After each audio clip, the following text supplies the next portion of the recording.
Alright, throw in the lid. What you got to do is you're literally throwing in 2 sections. And you got to make sure you're absolutely centered. Do not skimp on the centering. It's like skimping on the pate. First thing you do is you come down like so. And you carefully lift it up. And what I throw with my ring finger, other artists do different fingers. Okay, that's about as thin as I can get her on that side. And I take this to remove that slightly humpity hump going on. That's got to go away. Hump day! Yeah, even though it's hump day, we don't want a humpty hump. That's just wrong. There'll be no humpity humping here. Now I'm going to level that up. Alright, now, how big are we looking? About that wide. Okay, good. So now I'm going to go in. I'm going to open her up from the center now. I'm going to stop about, I want to say, a finger's breadth out, and we're going to select how wide it goes. And I'm guesstimating about how wide it's going to be. Now this is an indefinite art form for me, because I'm going to take most of that lip right off. Most of that's got to go bye-bye.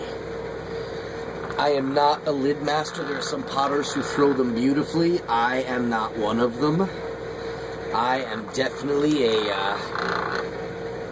somebody who needs to practice more of it. And that's the whole thing. If you practice it, I bet if I did 40 or 50 lids, I'd get a whole lot better. But since I only do about 8 or 10 lids a year, now that may change with Solstice Born. I may have more lidded vessels. My son's talking about coming up with a rum mug that's lidded.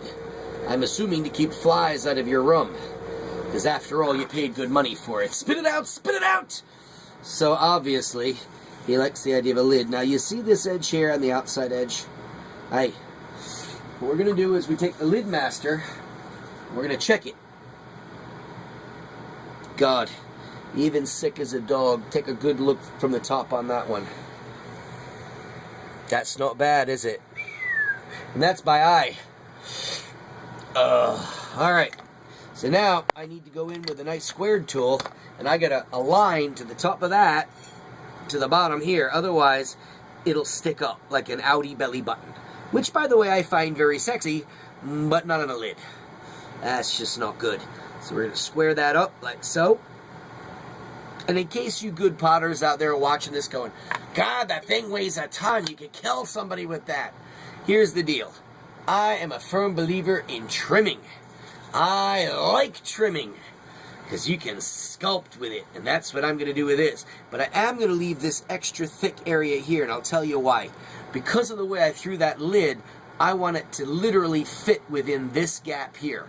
So I don't mind that it's a little off-center. I don't mind that at all, because this is not going to be your regular teapot. That's what I'm trying to explain here. For those of you new to our YouTube channel, I am the father of the dragon teapot. When I finish this puppy, it's actually a breathing sculpture. Now when you pour the boiling water in, the steam will rush from the dragon's nose. And I've only made maybe, oh sweet Jesus, I want to say maybe 40. Higher, 80 maybe. My son's nodding. You see, as you can tell, I don't keep track. I just build what my heart tells me to build.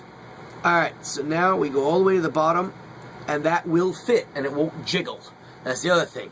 You don't want too tight a lid, and you don't want a jiggly lid. There's some things that in our world belong jiggling, and lids aren't one of them. There's nothing more annoying to me if you go pour a cup of tea and it goes clink against the side. It makes me crazy. Everybody's got a little OCD in them, and well, mine's lids. Alright, so now I'm going to take the sponge and remove the water. Otherwise you end up with a crack, and you definitely don't want a crack in... Never mind. That's just going to sound filthy. Alright, so now I'm going to suck that water out. Oh my gosh. You know what's going right now through my mind? Can we fit a sponge into your nasal cavity and suck the mucus out? Oh, trust me. I've thought of this. You know when you have a really bad sinus cold? When you lay in bed and you go, I have a drill downstairs with a really thin bit. If I just jam it, no. Stop it, and go see a doctor. I, of course, have the most wonderful doctor in the world, Dr. Kramer, who believes that if I have not lost a limb or I have blood coming out of my eyeballs, I should drink fluids and call him in a week. He believes the body is built to heal itself. Me, on the other hand, I'm really good on the I just want drugs.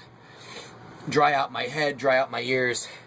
Alrighty, and this is not too bad. It's thick, but it's the same thickness as that. So when I trim it, they shall match. That'll be good. Alright, we will catch you in a few moments when I do something absolutely filthy.